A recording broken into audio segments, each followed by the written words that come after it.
Se você já fez provas na sua vida, você sabe muito bem que uma nota boa ou uma nota ruim podem significar muitas coisas e que essas muitas coisas nem sempre têm a ver com uma aprendizagem verdadeira e profunda. Mas nos esportes não tem jeito.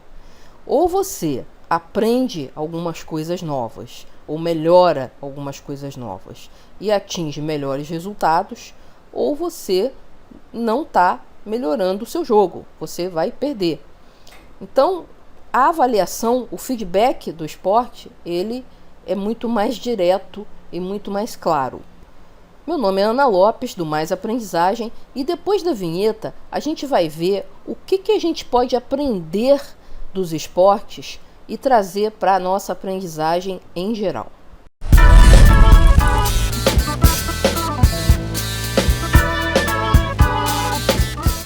Então vamos lá, o que a gente pode aprender dos esportes e trazer para o nosso mundo de aprendizagem de coisas mais acadêmicas, coisas mais intelectuais? Vamos lá. Uma das coisas mais marcantes na vida de quem pratica um esporte regularmente é que essa pessoa ela tem um sonho. E esse sonho normalmente está ligado à vida real dela. Então, não é todo jogador de futebol que sonha em ir para a Copa do Mundo, tá? Ele pode até delirar, mas normalmente se o cara é um jogador de futebol amador, ele vai sonhar, por exemplo, em ganhar o campeonato do bairro, tá? Mas é um sonho que está ligado diretamente à vida real dele, não é uma alucinação, uma coisa impossível. Então, assim, vou dar um outro exemplo, nem todo tenista vai querer ir para Wimbledon, né? Tem que ser realista. Então, se ele é um tenista amador, ele pode querer ganhar um campeonato amador regional ou um campeonato amador nacional, mas ele sempre está ligado a um sonho que está dentro da realidade e das possibilidades dele e que não deixa de ser um sonho. Quer dizer, tem um pouco de desafio, mas um desafio alcançável. Isso é altamente motivante. Tá? Um desafio, você tem um desafio para enfrentar, mas um desafio que você sabe que pode superar se você fizer o esforço necessário. Então isso é uma grande coisa que a gente pode trazer dos esportes para a nossa vida real aqui de aprendizagem acadêmica. Outra coisa é que os praticantes de esporte normalmente têm uma paixão por aquilo que eles estão fazendo. Eles querem ganhar, eles têm vontade de ganhar, eles têm vontade de acertar. O cara tem vontade de fazer o gol, o cara tem vontade de fazer o ponto. Então, essa paixão de acertar, ela move a pessoa a tentar melhorar o chute dela, a tentar melhorar o golpe dela, a tentar estudar o que pode ser melhorado, a tentar entender melhor a teoria. Então, essa paixão, ela puxa o indivíduo em direção a outras aprendizagens. Por quê? Porque o objetivo dele é conseguir aquela coisa, né? Aquele ponto, aquele gol, aquele campeonato. Então, essa paixão ela é muito importante e também tem muito a ver com motivação. Então, você vê que a aprendizagem tem muito a ver com motivação. E isso já é uma coisa que os neurocientistas estão dizendo já há um bom tempo. Quer dizer, uma das principais variáveis na capacidade de aprender é a pessoa estar motivada para aprender. E no esporte, normalmente, a pessoa está motivada, né? Porque normalmente a gente escolhe o esporte que vai praticar e pratica por hobby, alguma coisa assim, tá? Pelo menos na maioria das vezes. Então você tem esse sonho, que é uma coisa mais distante, e tem essa paixão do momento, né? De querer fazer o ponto, de querer fazer o gol, de querer acertar o que você está se propondo a fazer ali na hora do jogo. Ao mesmo tempo, o esportista ele normalmente tem uma atitude em relação aos erros que é muito diferente da atitude que a gente tem quando está estudando. Normalmente a gente se pune muito por errar. Por quê? Porque a gente aprendeu isso no sistema tradicional de ensino. A gente aprendeu na escola que o erro é uma coisa horrorosa, que o professor rabisca com caneta vermelha e que você tira nota baixa e leva bronca e coisa e tal. Mas no esporte, o erro é visto de uma outra maneira. O erro é visto como uma forma de feedback. Ou seja, se você errou, é porque você tem que fazer alguma coisa diferente. E isso é uma bruta oportunidade de aprendizagem e de melhoria. Então, eu vou dar um exemplo do esporte que eu tenho praticado há um pouco mais de um ano, que é o tênis. A primeira competição que eu participei, eu tinha poucos meses, eu era bem iniciante mesmo, e eu joguei 2 jogos e perdi os 2. E uma coisa que eu percebi é que eu tinha perdido um jogo para uma pessoa que não jogava bem, era talvez mais iniciante do que eu, simplesmente porque eu não conseguia acertar o saque. Então eu perdi o jogo quase todo no saque. E ao invés de desanimar do tênis, o que eu fiz? Quando eu voltei para o meu treinamento habitual, o que eu fiz foi trabalhar muito o acerto do saque. Então esse resultado ruim, né? Errei, perdi o campeonato, não fui adiante e tal, ele se transformou num bruto feedback, porque eu prestei atenção e falei, poxa, o problema está no saque. Se eu conseguisse sacar direito, provavelmente a bola seria devolvida, a gente trocaria bolas e eu teria mais oportunidade de fazer pontos. E aí eu fui lá e melhorei o meu saque. Hoje eu raramente erro um saque. Então eu não tenho um saque forte, um saque super, hiper, mas eu tenho um saque regular, é um saque que eu não erro mais. Então foi uma fonte de melhoria que veio de um erro que eu cometi diversas vezes durante 2 jogos que eu fiz. Então, isso é uma coisa que a gente deveria trazer para a educação de coisas mais acadêmicas.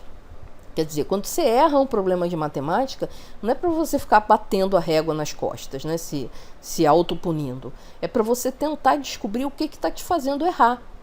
É falta de atenção? Às vezes o cara erra um problema não porque ele não entendeu o problema ou não entendeu a fórmula que ele tem que usar. Ele erra o problema por falta de atenção. Então ele tem que trabalhar o foco, a atenção. Às vezes ele erra porque ele não está entendendo como que a descrição do problema se encaixa nas variáveis da fórmula que ele tem. Então ele tem que entender melhor essa fórmula.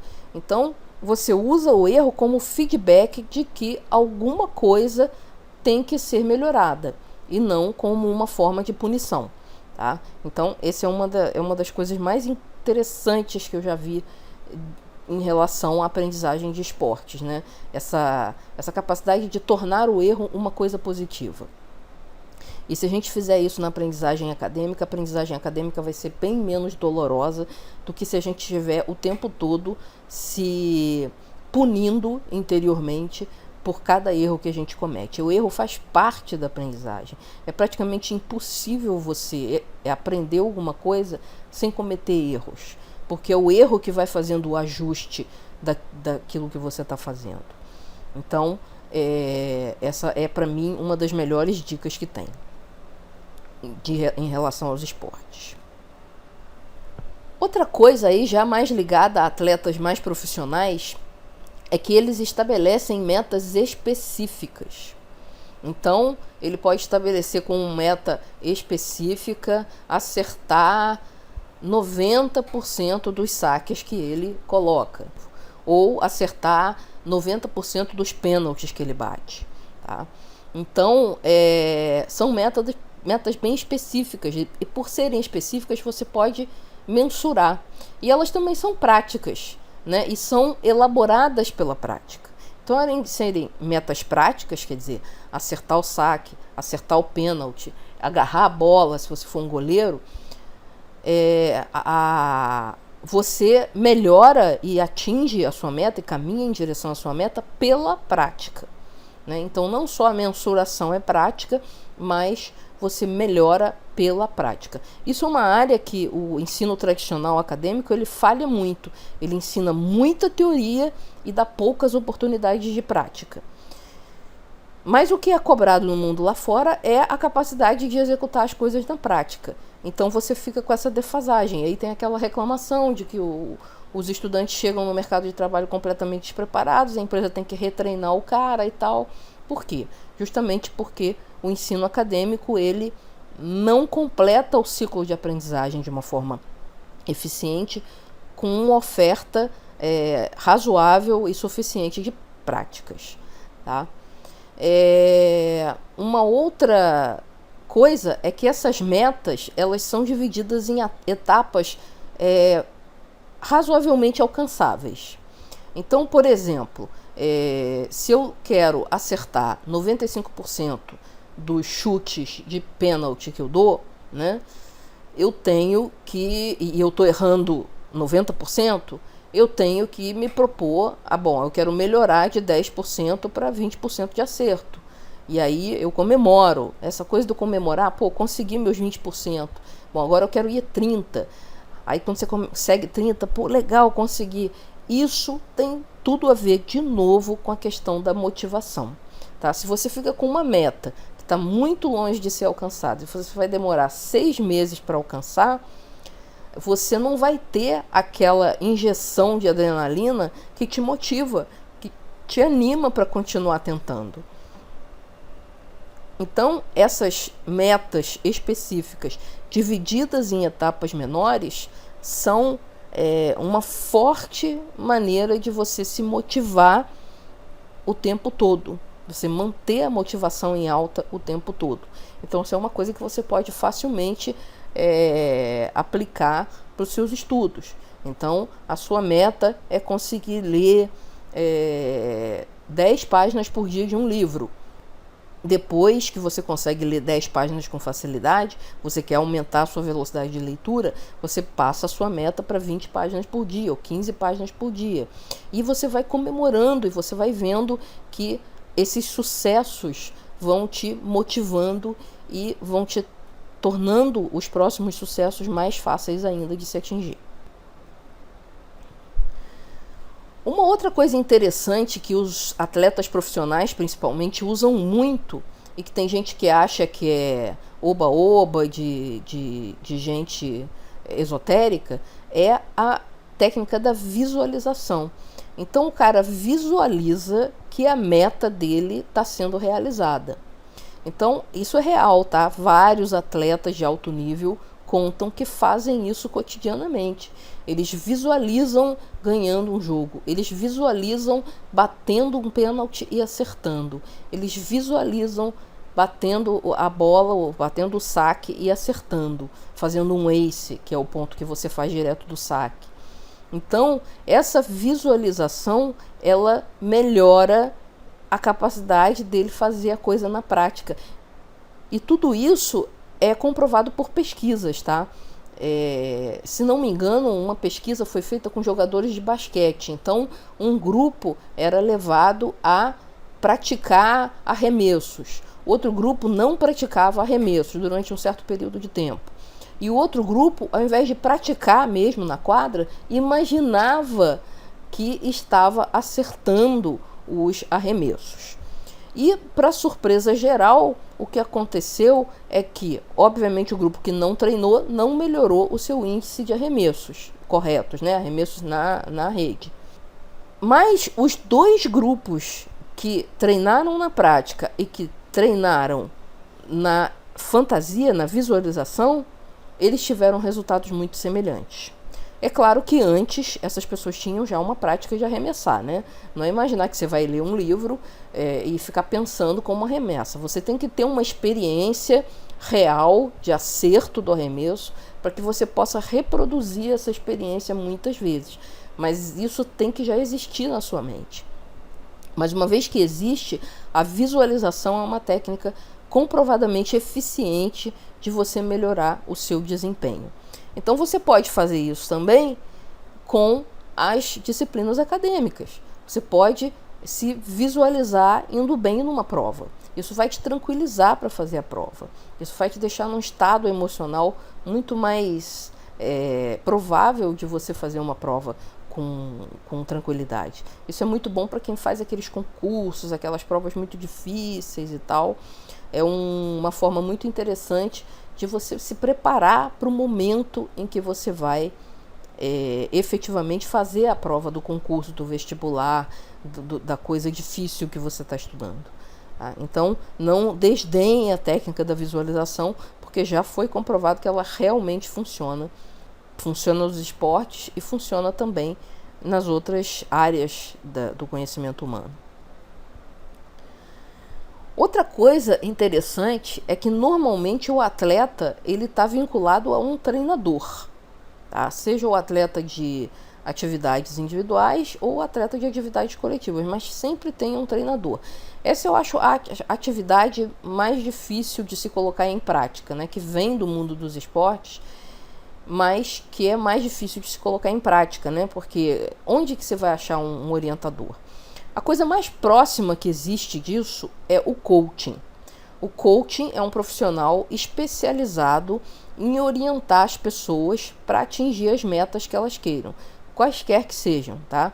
Tem coaches que se especializam em determinadas áreas, mas o coach em geral ele pode te conduzir para qualquer meta. Ele não precisa ser um especialista naquele assunto. Ajuda que ele seja um especialista, mas ele tem que ser um especialista em te conduzir a atingir metas. E a coisa mais próxima que a gente tem disso no mundo acadêmico é a figura de um orientador, né, de um professor ou de uma pessoa que aceite te servir como orientador ou como guia, como conselheiro. Ou você pode encontrar essas pessoas online, através de cursos online. Hoje em dia se dá muito coaching online. Então, o mundo online te dá essa possibilidade de repente, você mesmo estando numa cidade muito remota, num lugar com poucas possibilidades, né, com poucas oportunidades, você encontrar alguém que realmente consiga fazer esse papel de coaching, de treinador. Coaching em inglês é treinador, né? A gente chama os técnicos, né, os treinadores lá de coach. Então, daí vem a palavra coaching.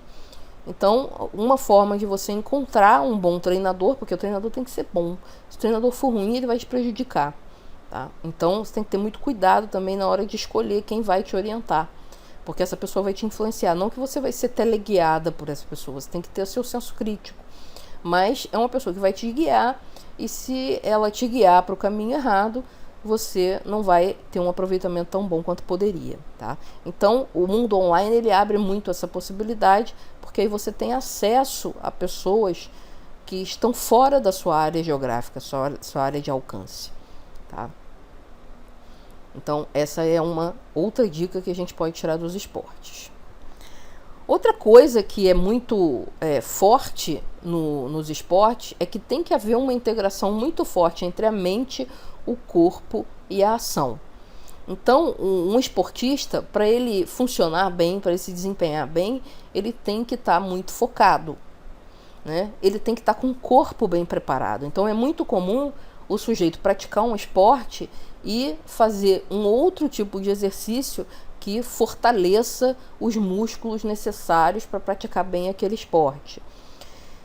E ele age o tempo todo. Então, ele tem os treinamentos, ele está o tempo todo ativo na busca de melhorar o seu desempenho. Então, tem muito forte essa coisa da ação prática, que é, novamente, né, o que falha mais no sistema de ensino acadêmico, é justamente essa falta de oportunidade de agir.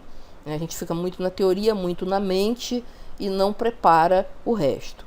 Como que isso se traduz em aprendizagem tradicional? Bom, primeiro você tem que se manter sempre aprendendo para que a sua mente esteja funcionando bem. E não só sempre aprendendo, você tem que garantir que você tem uma alimentação adequada, você tem que garantir que você está dormindo adequadamente e tal. O corpo é super importante para a aprendizagem. Se você não estiver se sentindo bem com o seu corpo, se você não estiver bem disposto, se você não estiver oxigenando bem, circulando bem o sangue, o seu cérebro vai sofrer. E você não vai ter a capacidade de aprendizagem tão boa quanto você poderia ter. E a ação é aquela coisa que a gente já falou. Tem que ter prática, você tem que agir e tem que ser proativo na sua aprendizagem. Você tem que buscar formas de melhorar a sua aprendizagem, perceber o que funciona e o que não funciona para você. Isso é o que a gente chama de meta-aprendizagem, né? Na hora que você aprende uma coisa nova, além de perceber o que você aprendeu, tenta perceber como você aprendeu, o que funcionou bem, o que não funcionou legal, como que você pode ajustar. E com isso você vai aumentando cada vez mais a sua capacidade de aprender.